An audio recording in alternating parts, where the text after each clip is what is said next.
Hello, this is David D. Hilser. I'm a critical thinker, science dissident, and I'm here to tell you the truth about science. Something your university professor won't tell you, the mass media won't tell you, and certainly those science evangelists won't tell you. Today, I am making this video in direct response to the Facebook page for Albert Einstein. First, I would like to thank the owner of that page for allowing me to put my disagreements there. I'm not here to fight. I'm not here to make publicity. I'm here to show people a different point of view. This is certainly not the way to go about being famous, going against Einstein. So if you think a person's in this for fame, think again. But I really do want to say I appreciate very much the ability to go in there, make constructive comments about things I disagree with, and not to go in there and call people names, etc. But I am doing this video specifically to Albert Einstein on the Facebook page because I did receive a laughing ha-ha face for my comment on general relativity.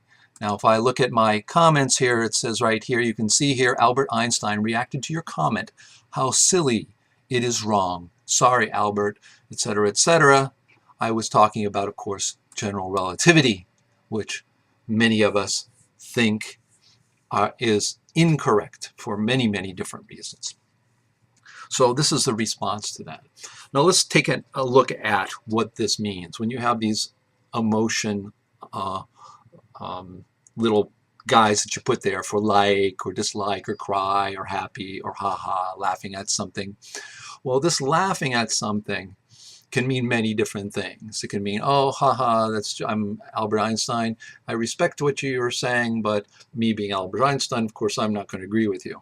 That we don't know is true either. Because if Albert Einstein was alive today, we don't know what he would do with real serious criticisms of his work, which we have many thousands and thousands of professors, scientists, engineers, and lay people around the world doing. So this haha could be just done lightly. Haha can also mean we are in the majority, the people here all like Einstein. You have the right to disagree, but of course you're in the minority, haha, and everybody around you says haha. This is sort of a little bit more peer pressure. That is, okay, I'm in the minority on this page. I will talk about that because I don't think that's true, but that also can be interpreted in that way. And one of those things is groupthink. I know if you know anything about gangs, for instance, if a gang member is with their other gang members, they are really tough. But you get them one-on-one, they are not. You can talk to police, that's very common. It's a known fact. So when you're with a big group, you have 20 million people here, maybe the owner of the Albert Einstein page feels very confident that, haha, well, of course, I'm representing the majority of the people on this page. Again, I'm going to disagree with that.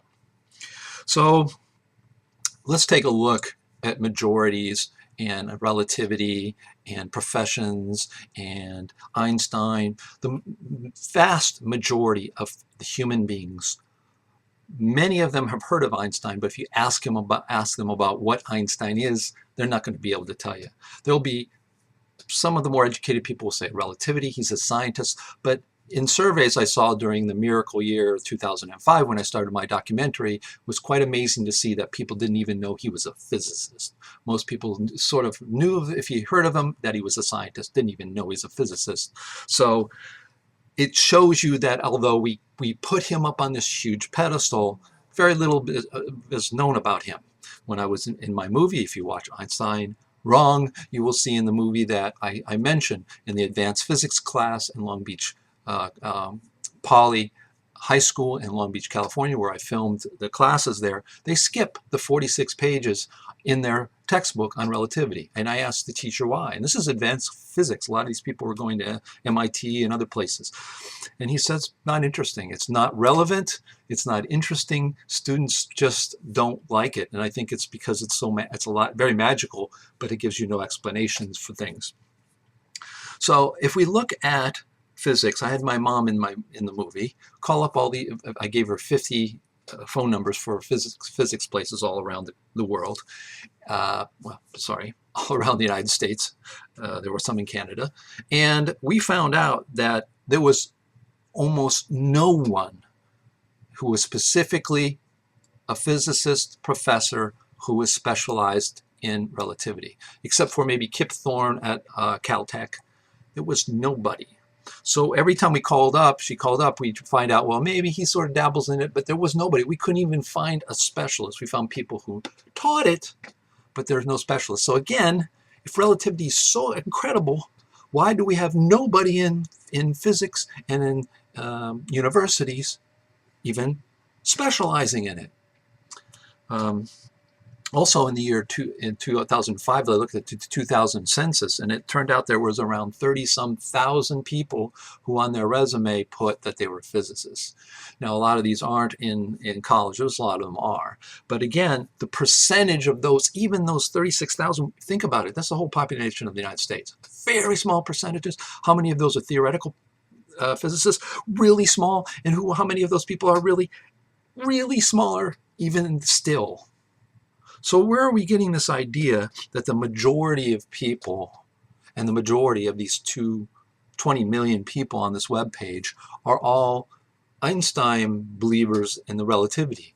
They may like science. My contention is most of them is what I call intellects. Intellects are people who want to appear smart and appear like they know stuff. I'm not saying they aren't smart. I'm not accusing them of that. But I'm saying they want to look smart. They want to be up on the latest. They don't care, and they will go with the flow. They will try to be up on the latest with the relativity and the exotic string theories, trying to do this and that, and the Higgs boson, etc. But a lot of these people here, and I'm finding this out, have the same doubts as I do. When you're in school and you hear that as you get close to the speed of light, mass increases, that sounds weird, and you raise your hand. Teacher, why is that? You don't get an answer. You get the answer, it's the law of the universe. Sit down and shut up, regurgitate it on your test, and go on. Some people try to imagine maybe as you go faster, you pick up mass by, like, bugs on a windshield. I don't know. But you don't get an answer for it. And most people don't end up in physics because you don't get those answers. You're told these things and you don't get them. Relativity is one of them. And so I've found out that most of the people around the world who start looking at relativity and find problems with it, if you spend time, if I tell you guys, go to the internet and look at it, look at the data, look at everything. If you really spend some serious time looking at relativity and looking at its premises, its assumptions, all those things, it doesn't take you very long to start doubting it, because there are a lot of problems. And it's not because, oh, well, you don't know anything about it. No, there are a lot of people doing this. And I'm going to show you right here. This is a map of a database where we have almost 3,000 scientists worldwide who work outside the mainstream. And a majority of them have found on their own, from different reasons, that relativity has many problems, both special and general relativity. And a lot of them, and some of the best scientists that I have found outside the mainstream, are engineers. Engineers have this attitude, and this is what I have made up. This is my phrase. So, you want to know where it comes from? This is my observation with over 20 years. I started in 1992 learning about these very bright minds, critical thinkers living outside the mainstream of science. And I found out that over the years, the best scientists were the engineers, and they have this attitude of, here's an article. Let me read it. Wake me up when it's real. Wormholes, black holes, infinite points with infinite mass, parallel universes, space-time, the fabric of space-time, fabric of space, space-time not being fundamental, and exotic strings. On and on and on. These people read this, laugh, and throw it out. In my mind, from what I see, and for people I talk about, even ordinary people, this is the majority. It's a silent majority who doesn't believe all this stuff and says, basically, my phrase again, wake me up when it's real. Now, we have in our group, even my father and I have been working on something that's real, a real model of what light is, what gravity is, what electromagnetism is. Real stuff, not made up stuff of this is a package of stuff with these attributes. It's the donut and it's got these spin and this and that and color and strangeness.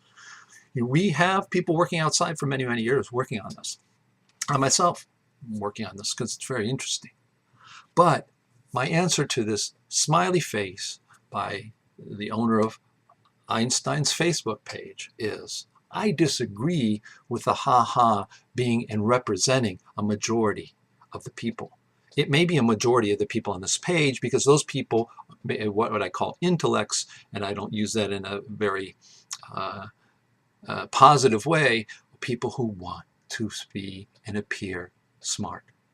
So thank you for even responding. I appreciate it. I don't take it badly. I'm not offended by it. I appreciate you allowing me to come on and give my opinion. I will continue to be civil about it, but I disagree immensely that my views represent a minority. I think it's the silent majority of people who really like science. And physics, theoretical physics, as Dr. Kessler, who says there is no mass increase observed in particle accelerators, and that's a fact they don't tell you. He says that there's nothing theoretical about physics. That's why experimentalists and theoretical physicists clash. And Einstein is absolutely theoretical physics. And to me, that's not real as well. I agree with Dr. Kessler of the Standard Linear Accelerator. Well, that's enough for now. And remember, as I always say, don't take what anyone says on faith. Stay critical, stay thinking. I'm David D. Hilser, your science therapist. Ciao for now.